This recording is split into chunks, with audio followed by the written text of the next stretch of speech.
이 세상에서 살아가는 동안에 우리 인생이 쓰임받는 방법은 오직 두 가지 방법 외에는 없습니다.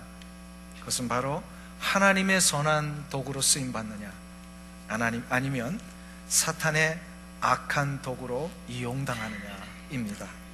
이 두 가지 외에 그 중간은 없습니다.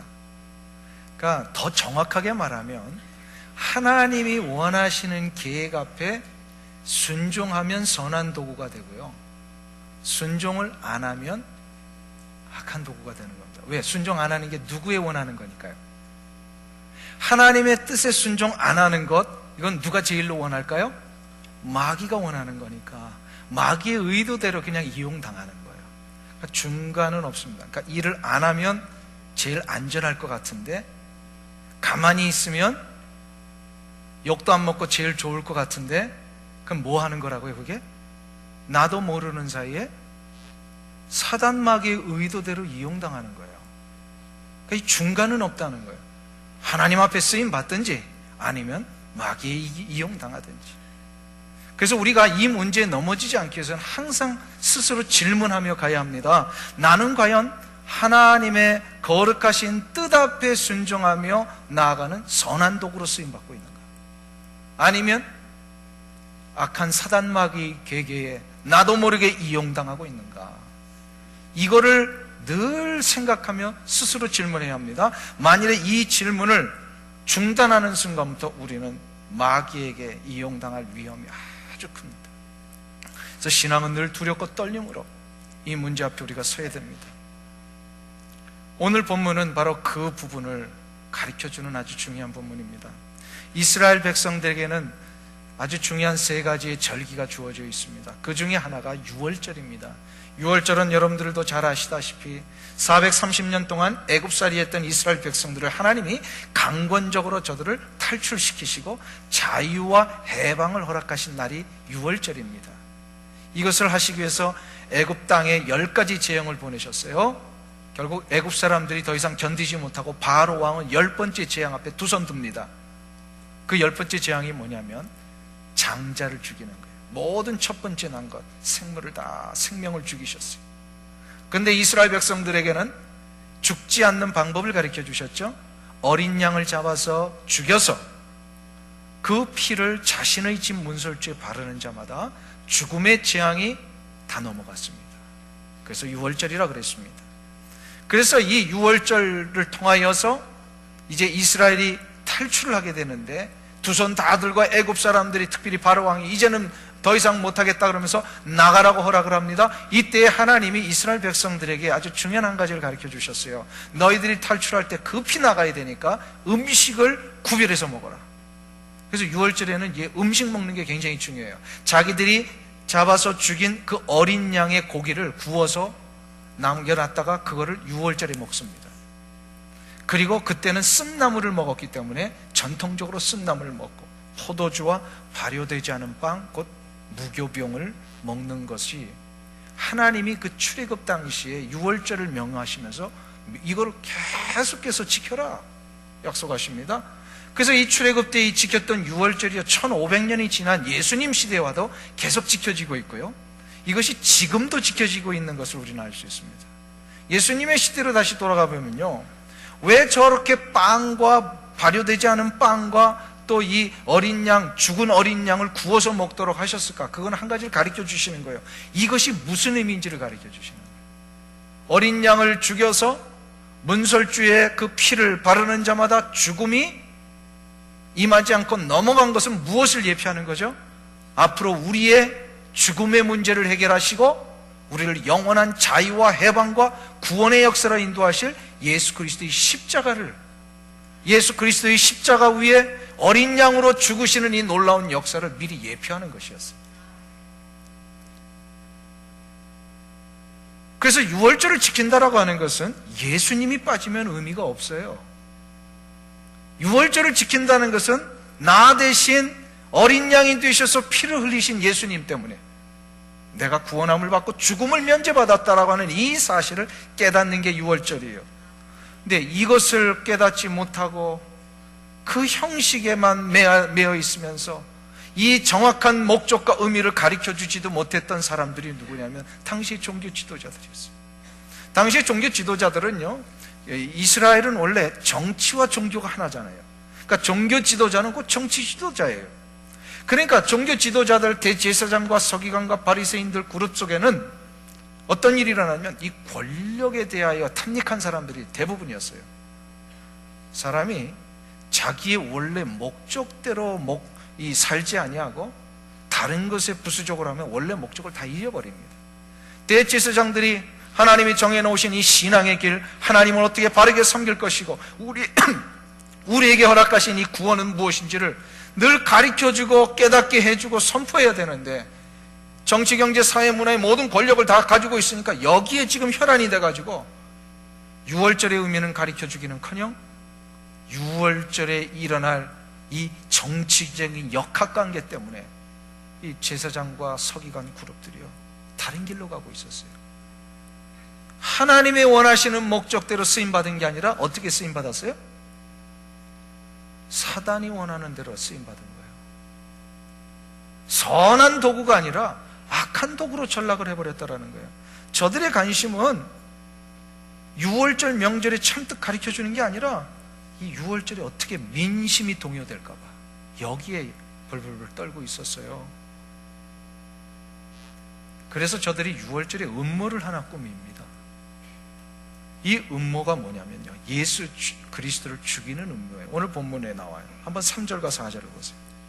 26장 3절과 4절 우리 다 같이 합독을 두 절을 하도록 하겠습니다. 그때에 대제사장들과 백성의 장로들이 가야바라 하는 대제사장의 아문에 모여 예수를 궤계로 잡아 죽이려고 의논하되. 자 보세요, 저들이 지금 음모를 꾸몄는데 예수님 죽이는 음모예요. 6월절의 주인공이 누구예요? 예수님인데 저들은 예수님이 어린 양의 그 원래 주인공이 되셔서 이 구원의 역사를 이루시는 여기에는 아예 깨달음도 없었고 관심도 없었어요. 저들은 뭐였냐면요, 예수님이 지금 이스라엘 백성들 가운데 영향력이 커지니까 이 영향력에 대하여 경계심을 가진 거예요. 기적을 베푸시고 기도해주면 사람들이 막 병든 자들이 낫고 수많은 사람들이 따라다니니까 저들이 위기감을 느낀 거예요. 종교 지도자들이 하나님 앞에 이 영적인 일들에 관심을 갖는 게 아니라 자기의 밥그릇 잃어버릴까 봐 여기 혈안이 돼 있었어요. 그러니까 이 밥그릇 뺏어갈 사람이 누구라고 생각한 거예요? 예수님이라고 생각한 거예요. 예수님 죽이자, 처리하자, 음모를 꾸몄습니다. 그래서 이 음모에 아주 구체적인 계획을 다 완성을 하고 그리고 그 날짜까지 결정을 했어요. 그게 언제냐면 6월절 다음 날이에요. 왜 6월절 다음 날이냐? 6월절에는 사람들이 많이 모여들거든요. 요세푸스 같은 이런 역사학자에 의하면요, 예루살렘에 이 6월절을 지키기 위해서 적게는 5만 명, 많게는 25만 명까지 모여들었대요, 그 당시. 근데 여기에는요, 많은 전국에서 모인 사람들 중에 예수님을 따르는 사람들도 있었어요. 그러니까 6월절에 이런 일 하다 보면은 예수님을 따르고 예수님을 열광하고 환호한 사람들이 종교 지도자들에 의해서 예수님이 막 이렇게 죽게 되면 여기에 반발하고 민심이 동요내고 걸기를 하고 이런 일이 일어날까봐 이 민심에 두려웠던 거예요. 그리고 이 민심이 요동하여서 막 시끄러운 일이 일어나면 저들을 임명하고 세워졌던 로마 정부로부터 이거 큰 문제가 되는 거예요. 종교 지도자들이 하나님을 두려워한 것이 아니라 사람을 두려워했어요. 하나님을 섬기는 일에 관심을 갖는 게 아니라 자기들의 권력을 어떻게 유지할 것인가에 지금 관심을 갖다 보니까 하나님의 거룩하신 뜻 앞에 선한 도구로 쓰임받는 게 아니라 정말로 어처구니 없게도 악한 사단 마귀의 간혹한 괴계에 저들이 이용당하고 있더라는 거예요. 그런데 여기서 아주 중요한 것을 우리가 생각해 봐야 합니다. 하나님을 두려워하느냐 사람을 두려워하느냐는 하나님의 거룩하신 뜻 앞에 선한 도구가 되느냐, 아니면 인간의 죄성에 이끌려서 마귀가 원하는 대로 이용당하냐가 결정이 됩니다. 그런데 이런 일 앞에 우리가 아주 잊지 말고 끝까지 붙들어야 아주 중요한 영적인 결론이 하나 있어요. 아무리 인간이 악한 계획을 세울지라도 하나님은 그것을 하나님의 거룩하신 계획을 이루시는 일로 바꿔놓으신다는 거예요.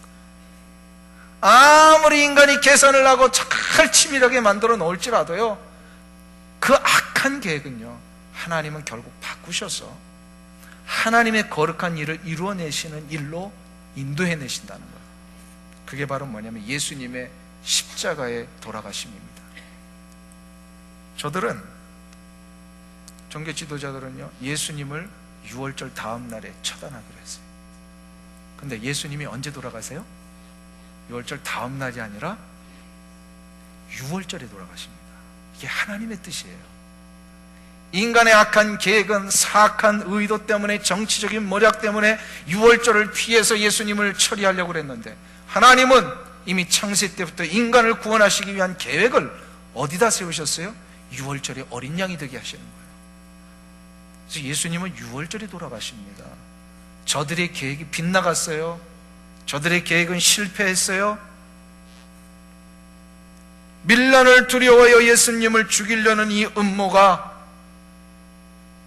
실은 6월절의 어린 양 되신 예수 그리스도가 십자가 위에서 온 인류를 위해 대신 돌아가시는 놀라운 구속의 역사로 하나님은 바꾸셨다라는 거예요.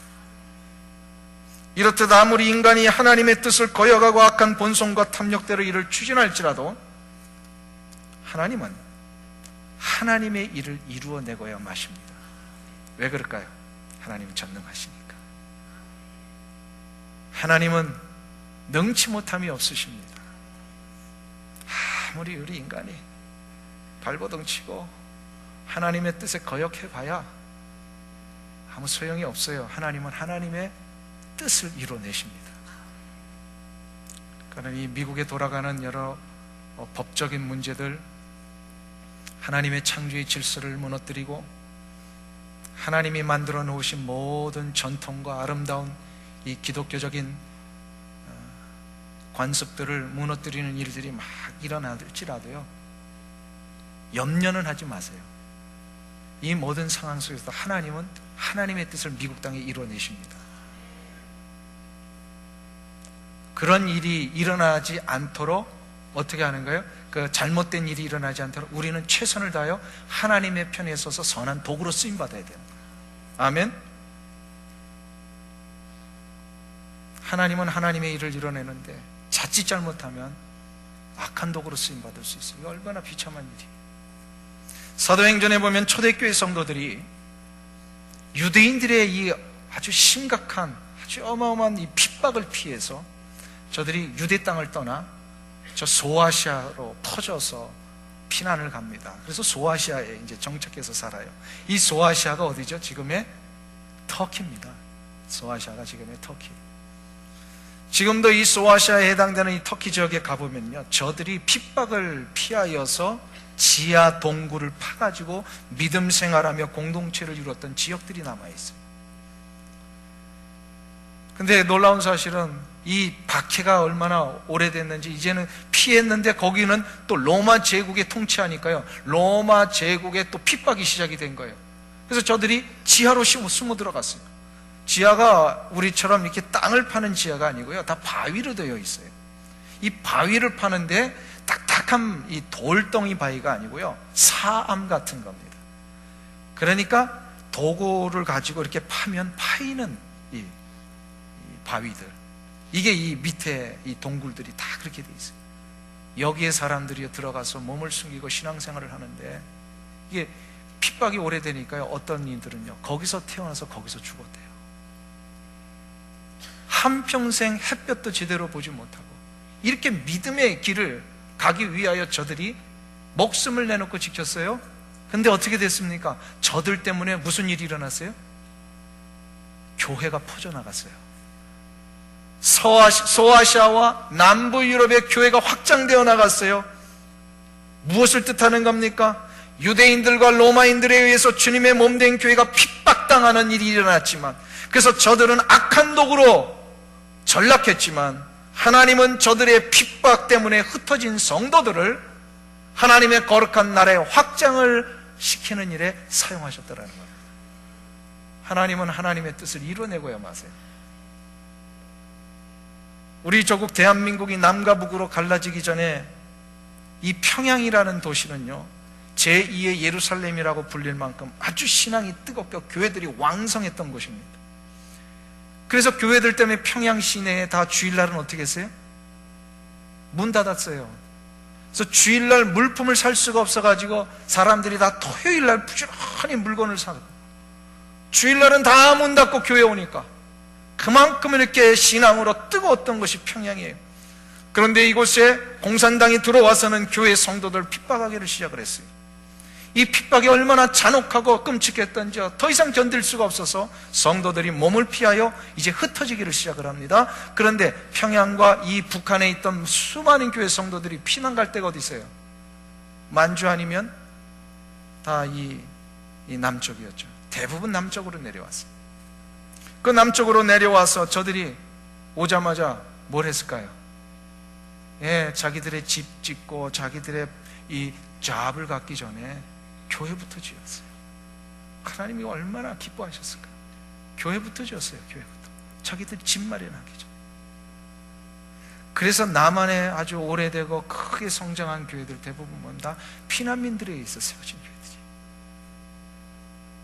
교회들이. 요 역사적인 요 사실을 다시 한번 우리 리뷰해 볼 필요가 있습니다. 북한의 공산당은 하나님의 교회를 핍박하고 성도들을 위협하는 악한 도구가 되었지만, 하나님께서는 그 핍박을 이용하셔서 남한 땅에 하나님의 교회를 세우시는 일로 이 놀라운 초대교회 역사를 다시 한번 일으키셨어요. 아무리 악한 사단 마귀가 그 괴계를 가지고 사람들을 넘어뜨리기 위하여 수단과 방법을 가리지 않고 공격할지라도요, 하나님은 하나님의 뜻을 이뤄내고야 마십니다. 하나님은 하나님의 교회와 하나님의 나라가 확장되는 일로 모든 것을 다 바꿔버리십니다.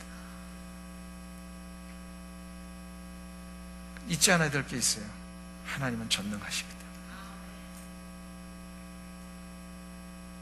여러분의 삶에 어떤 어려움이 오고요, 하나님의 몸된 교회와 하나님의 나라를 위해 내가 무엇인가를 좀 하고자 할 때 어떤 박해가 오고 장애가 오잖아요. 두려워하지 마세요. 한 가지를 꼭 잊지 마세요. 무엇이냐면 하나님은 하나님의 거룩한 뜻을 위하여 그 일에 순종하는 자에게는요, 그 일을 이루게 하십니다. 그 일을 이루게 하세요. 우리 이민교회도 그렇고 두고온 조국교회도 그렇고 여러 교회들이 다는 아닙니다만 이 갈등과 분열 때문에 몸살을 앓고 있는 것을 우리는 종종 보고 있습니다.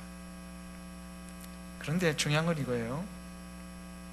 진리의 문제를 훼손하는 일, 우리 주 예수 그리스도의 십자가와 부활의 역사를 무너뜨리는 일이라면 정말로 목숨을 내놓고 싸워야 합니다. 마땅히 그런 일을 방해하는 일을 거부하며 완강하게 저항하며 나가야 돼요. 그러나 그런 일이 아니라 인간의 욕심과 탐욕 때문에 일어난 이 갈등과 분열이 일어난다면 이것은 결코 하나님이 원하시는 모습이 아닙니다. 이럴 때마다 우리가 서로 양보하지 못하고 교회가 갈라지고 교단이 갈라지는 것을 종종 보고, 또 이 일 때문에 연약한 성도들이 상처받고 교회를 떠나는 경우가 있는 것이 사실이에요. 이러한 모습을 보실 때마다 꼭 놓치지 않아야 될 아주 중요한 한 가지 기준이 있습니다. 바로 하나님의 교회는 하나님의 거룩하신 뜻대로 가게 되어 있습니다. 갈등과 분열 때문에 교회들이 갈라졌지만 하나님께서는 그러한 일들을 통하여 교회 전체가 무너지게 내버려 두시는 것이 아니라 하나님이 이 교회가 세상에서 더 확장될 수 있도록 그 모든 일들을 바꾸어 놓으셨어요. 그러니까 제일로 아름다운 모습이 무엇입니까?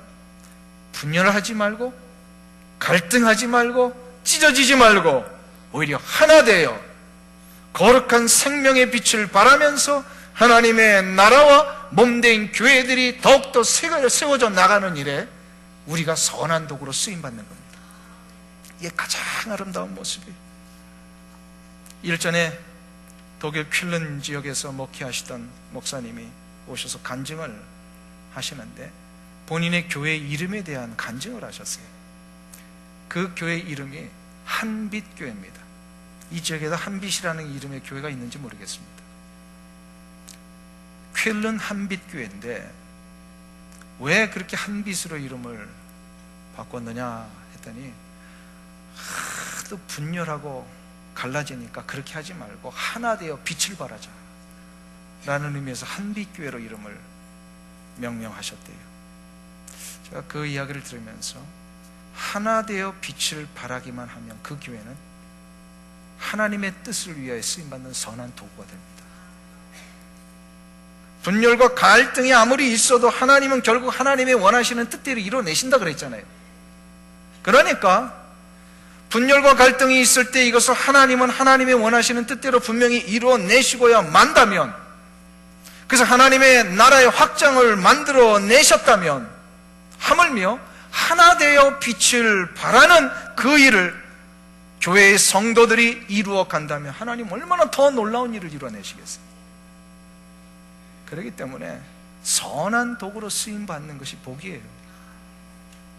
주님께서 예루살렘을 입성하실 때에 수많은 사람들이 도열하면서 예수님을 환영하고 찬송을 했어요. 호산나 찬송하리로다.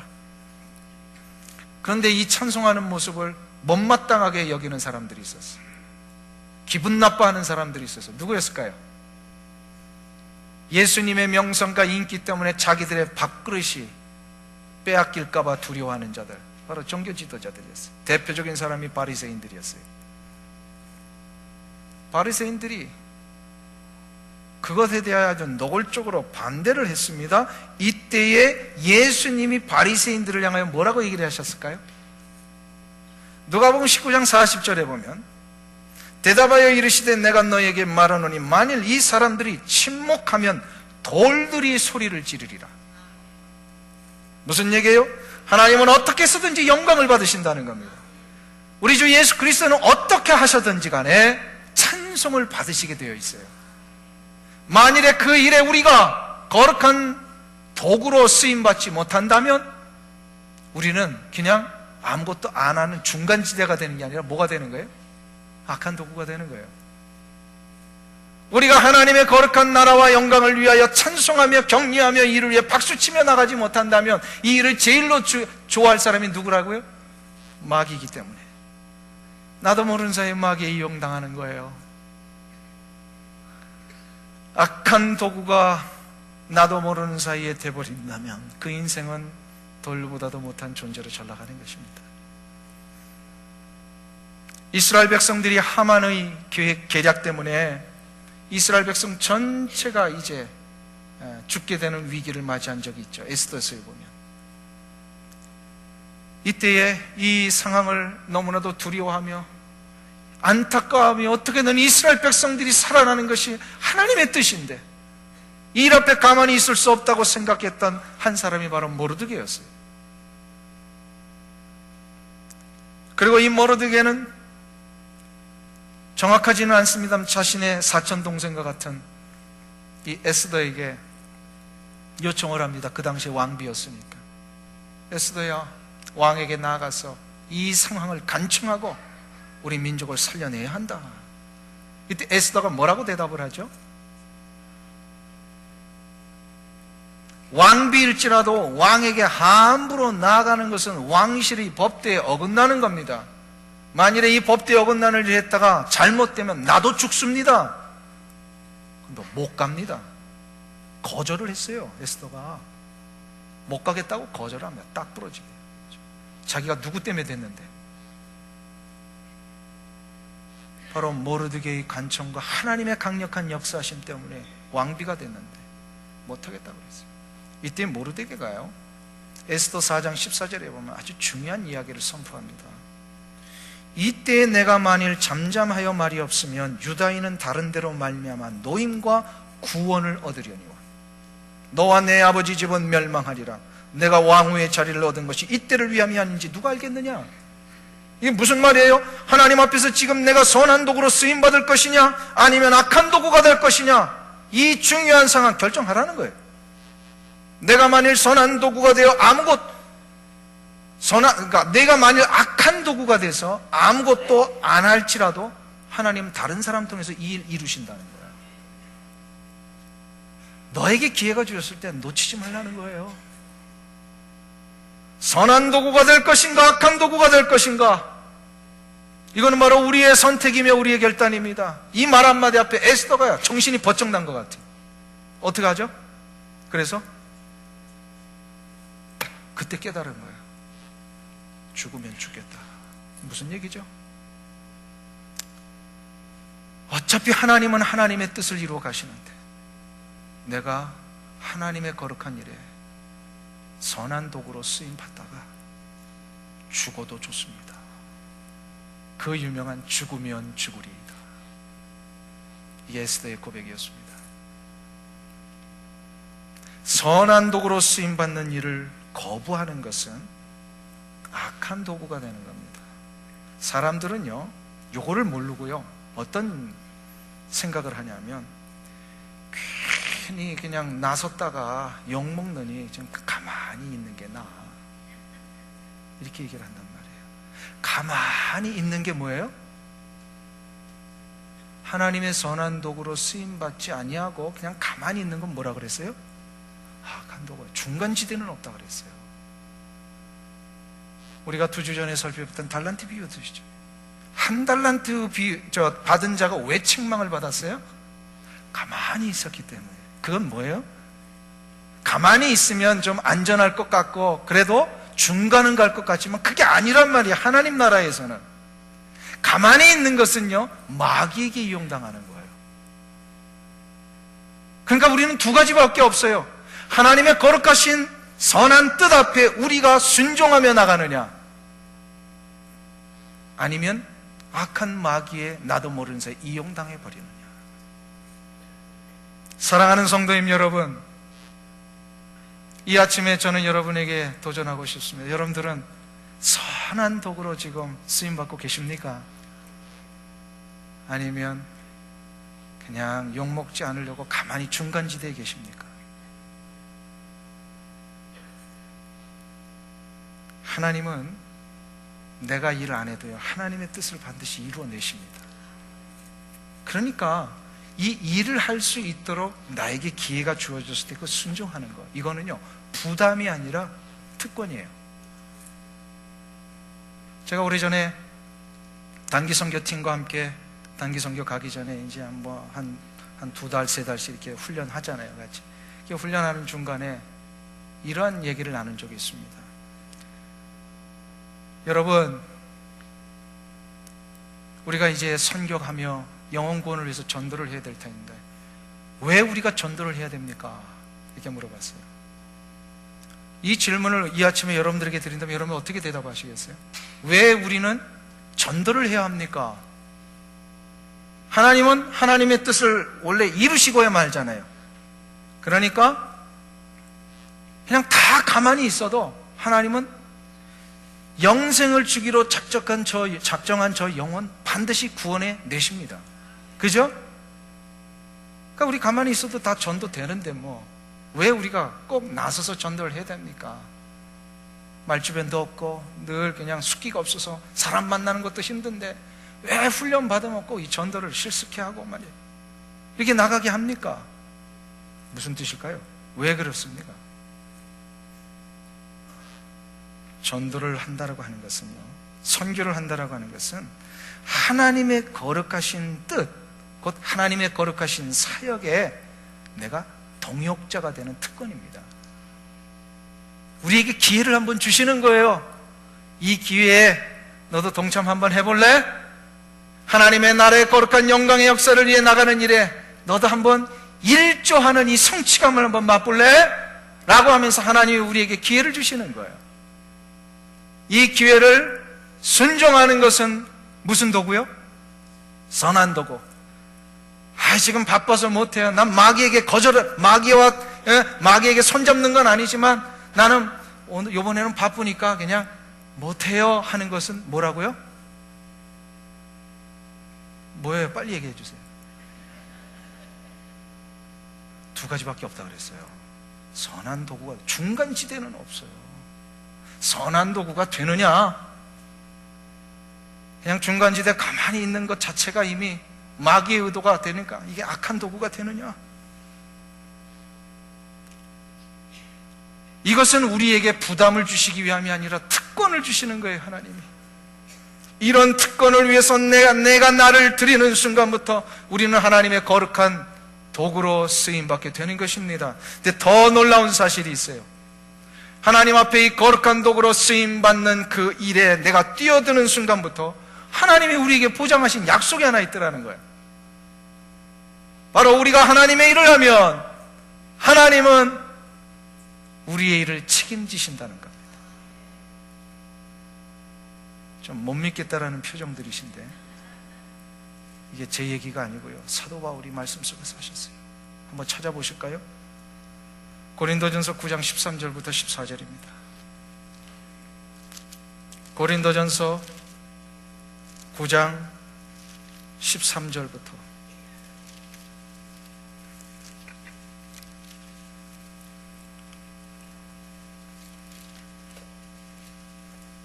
신약성경 273페이지에 있습니다.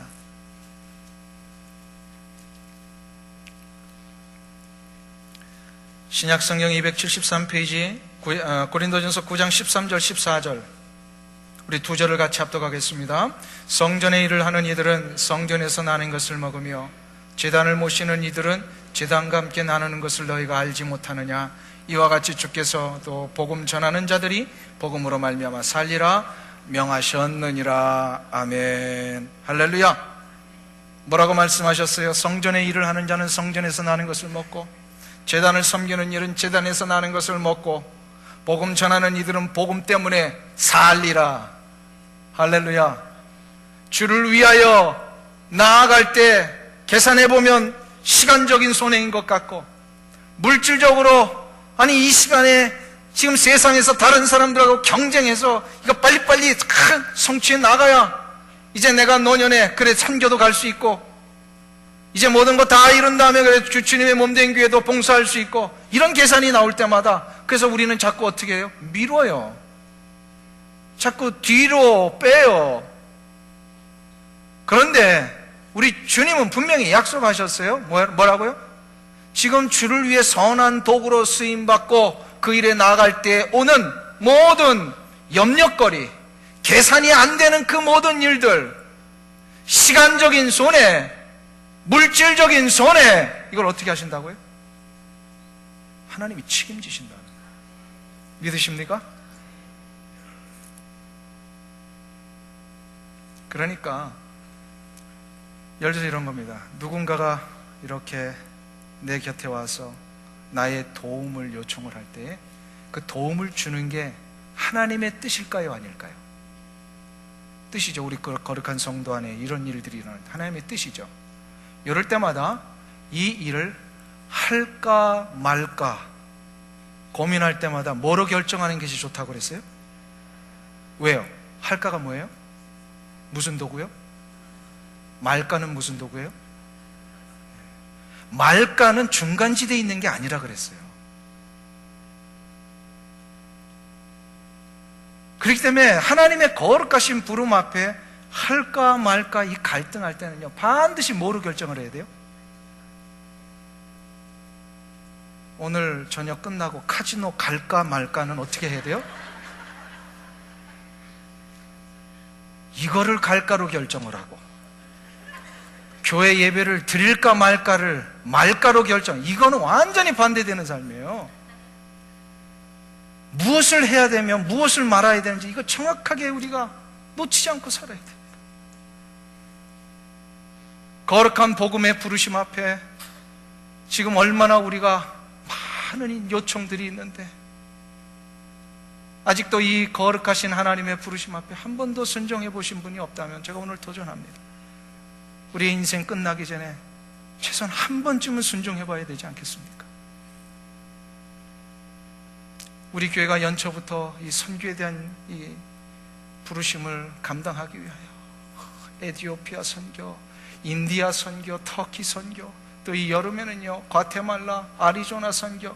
이번에 소요 사태가 있어가지고 니카라과는 못 갔지만 안 가기로 한 게 아니라 연기를 했어요. 이 소요가 끝나면 가기로. 그리고 또 중국 선교도 이제 올해는 못했지만, 그래서 내년에는 또 일본 선교를 다시금 새롭게 시작한다고 합니다. 올해 여러분들 이 선교에 혹시 부르심 앞에 못 가신 분들이 있다면, 우리 아직 선교가 2개가 더 남았죠. 무슨 선교예요? 가깝게는 지금 멕시코 선교 1일 선교가 남아있어요. 또 12월에 인도네시아 선교가 남아있어요. 이 인도네시아 선교 얘기하다 보니까 잠깐 제가 나누고 싶은 게 있어요. 지난주에 인도네시아 유병순 선교사님이 선교 현장에 대한 이야기를 보내오시면서 사진을 하나 보내셨어요.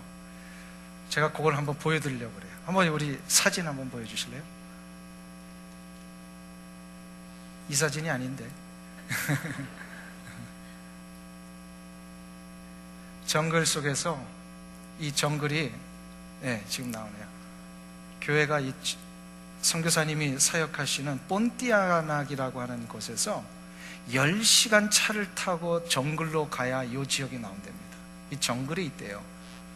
아마 우리 인도네시아 단기 팀들은 여기를 가보신 걸로 알고 있는데요, 교회를 너무 예쁘게 지어서 이 정글 교회를 뭐 저렇게까지 예쁘게 짓나 할 수 있는 분이 있을지 모르지만 제가 너무 감동을 받았어요. 저 왜 십자가를 3개나 올렸습니까? 그랬더니 삼위일체 하나님을 뜻한대요. 그러면서 우리 교회의 헌금과 성도들의 헌신에 의해서 저 정글교회가 지금 세워진 겁니다, 이렇게 얘기를 하시더라고요. 자, 그렇구나. 그러면서 이제 12월에 헌당식을 준비하고 있답니다. 여러분이 이런 기회에 한번 같이 기도하시면서 인도네시아에 가 같이 예배 드리고 정글의 원주민들을 격려하고 기도해주는 그 일을 할까 말까, 할까 말까. 어떤 게 하나님이 원하시는 거라고요? 대답하세요. 할까 말까. 내년도에도 또 수많은 이제 몇 달 있으면 또 이 에티오피아 선교도 있고요, 인도네시아 인디아 선교도 있고 터키도 있고 계속해서 앞으로 또 주어집니다. 이런 일이 있을 때마다 여러분들 갈까 말까, 할까 말까, 이것은 여러분의 선택입니다. 그러나 하나님의 거룩하신 부름 앞에 순종하는 자는 거룩한 도구로 쓰임 받을 것이요, 그냥 다음에 가지는 뭐라고요? 이게 불순종이 되는 거예요. 만일에 우리가 안 가면 하나님은 다른 사람을 통하여서 저 헌당식을 이루실 겁니다. 만일에 우리가 안 간다면 다른 사람을 통하여 에티오피아와 인디아와 터키와 과테말라를 하나님의 거룩한 나라 되게 하시는 일로 이루어내고야 마실 것입니다. 이 기회를 놓치지 않았으면 좋겠어요. 오늘부터 우리 교회는 동산 모임을 시작을 합니다. 동산 모임이 뭐죠? 하나님이 오렌지 카운티 한인교회 허락하신 작은 소그룹 교회 모임들입니다. 초대교회 성도들처럼 모여서 함께 기도하고 말씀을 나누고 기도의 응답을 체험하고 또 이 자리에 아직도 와서 생명의 역사를 누려야 될 사람들을 초대하여 저들이 하나님의 놀라운 백성의 자리로 나아갈 수 있는 이 기회들을 만들어주는 것, 이게 바로 동산 모임의 가장 중요한 목적입니다. 이 모임에 헌신하도록 여러분들을 지금 하나님이 부르시고 있습니다. 동산 모임에 갈까 말까. 할렐루야, 할렐루야. 우리가 아니어도 하나님은 그 일을 다른 사람을 통하여 분명히 하실 것입니다. 그러나 내가 그 일에 그 특권이 주어질 때에 순종하심으로 하나님은 우리를 잘했다 칭찬하실 뿐만 아니라 놀라운 영원한 상급으로 갚아주시리라고 믿습니다. 이 은혜가 여러분들 가운데 일어나시기를 축원합니다. 오늘 기쁨으로 찬양 366장을 우리 함께 같이 부르시면서 기도하는 시간 갖도록 하겠습니다. 오직 주의 사랑에 매여, 우리 같이 한번 부르겠습니다.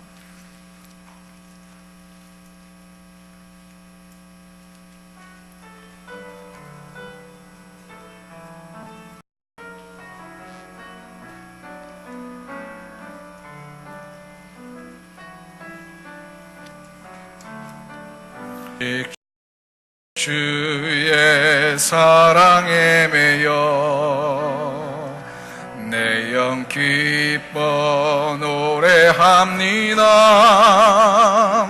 이 소망의 언덕 기쁨의 땅에서 주께 사랑 드립니다.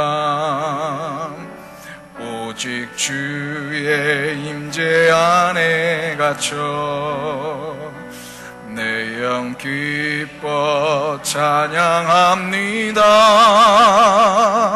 이 소명의 언덕 거룩한 땅에서 주께 경배드립니다. 주께서 주신 모든 은혜 나는 말할 수 없네. 내 영혼 즐거이 주 따르렵니다. 주께 내 삶 드립니다. 주께서 주신 모든 은혜, 주께서 주신 모든 은혜 나는 말할 수 없네. 내 영혼 즐거이 주 따르렵니다. 주께 내 삶 드립니다. 이 시간 우리의 눈을 감고 한번 한 1분 동안 기도하는 시간 갖기를 원합니다. 혹시나 나의 영적인 무지함 때문에 혹은 내 내면에서 아직도 해결되지 않은 그 욕심 때문에 하나님이 거룩하신 부름을, 요청을 자꾸 사양하고 미루고 거절한 적은 없는가 한번 돌아보시면서요, 그것이 그냥 거절이 아니라 불순종이었다라는 것을 우리가 깨닫기를 원합니다. 그래서 하나님, 나의 이 불순종을 용서해 주시옵소서. 그리고 하나님의 이 거룩하신 부르심이 있을 때마다 내가 최선을 다하여 순종하며 나아가기를 원합니다. 그리하여 거룩한 하나님의 뜻 앞에 선한 도구로 부름받아 잘했다 칭찬받는 내 인생 되게 하여 주시옵소서 라고 하는 이 제목을 가지고 우리가 이 시간 한번 하나님 앞에 합심하여 기도하는 시간 갖겠습니다.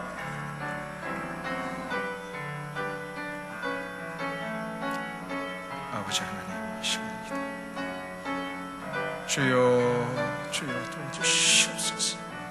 하나님, 나의 무지 때문에 하나님이여 영적으로 눈을 뜨지 못했어. 하나님의 그 거룩하신 부르심을 하나님이여 미루고 거절하며 사양했던 우리의 불순종을 용서해 주시옵소서. 아버지 하나님이여, 이 시간에 기도하고 소원합니다. 간절히 빌고 원하는 것은 하나님, 하나님의 부르심이여 또 하시든지 내가 그 거룩하신 부름 앞에 순종하여 선한 도구가 되기를 원합니다. 주여 인도하여 주시옵소서. 하나님의 그 크신 은혜의 능력 앞에 우리가 올 수 있도록